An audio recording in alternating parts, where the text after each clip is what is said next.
Hey there, Unsolved Mysteries fans. Wayward Legacy back at you with another video. So this one is going to be about Gordon Page.Jr. So basically, here's the description of Gordon's case. So Gordon Page.Jr. was considered while growing up as being a big, slow, and clumsy boy, and although he was unable to do simple addition and subtraction, he had a great memory, especially when it came to baseball. In June 1981, he graduated from high school and began to work at a local grocery store. But even though he was a good worker, he was unable to communicate with the customer and was eventually let go. Eventually, his parents, Gordon Sr. and Linda Page, met with social workers to have his case evaluated.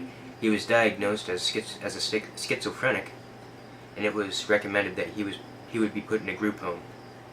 While there, he was put on several drugs that put him through psychological and physical torment. In September 1989, his family moved to Florida, and the preceding spring he had been accepted into a Grand Rapids group home. So he did not follow his family to Florida. On November 29th, 1989, a workman left his truck parked in the group home driveway, and although he was heavily medicated, Gordy took it and got into an accident. Later, he told his parents that all he wanted to do was visit his brother, who was in college in Texas.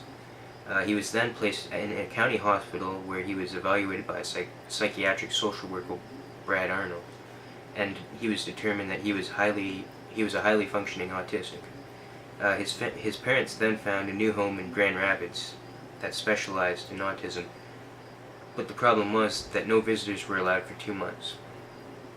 Gordon Sr. waited 2 months before he was finally able to see him, and when he prepared to return to Florida on May 21st, 1991, he shared an emotional goodbye with him, and during this, he tried to open a locked door to his father's van, but Gordon Sr. regretfully chose not to do it and left.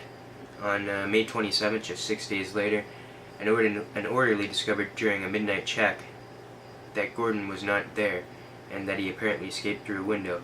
An hour later, a fireman saw a man matching his description hitchhiking along Interstate 96. An intense search turned up no leads, but about 6 weeks later, a collection of baseball cards were found under an overpass with ramps leading to both Chicago and Detroit. 3 of them had been separated from the others. They were his favorite players.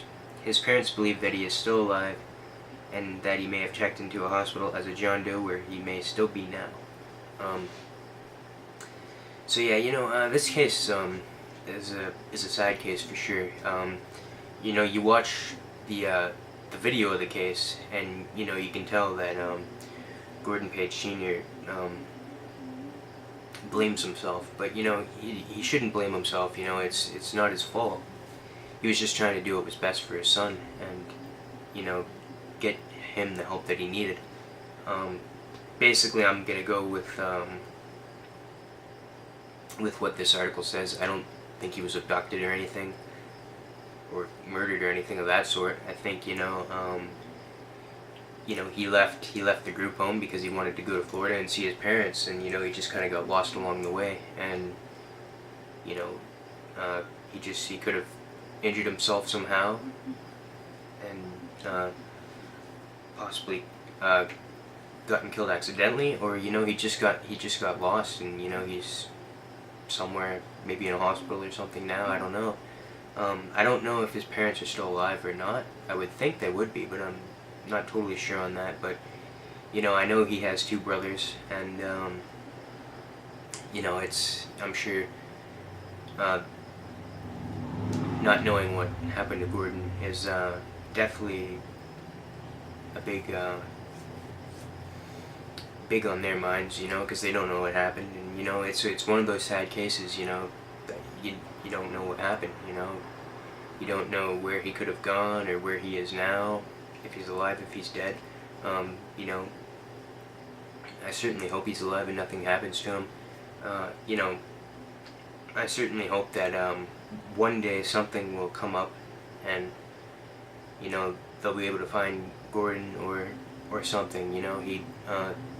This case should be solved, as many others should be solved.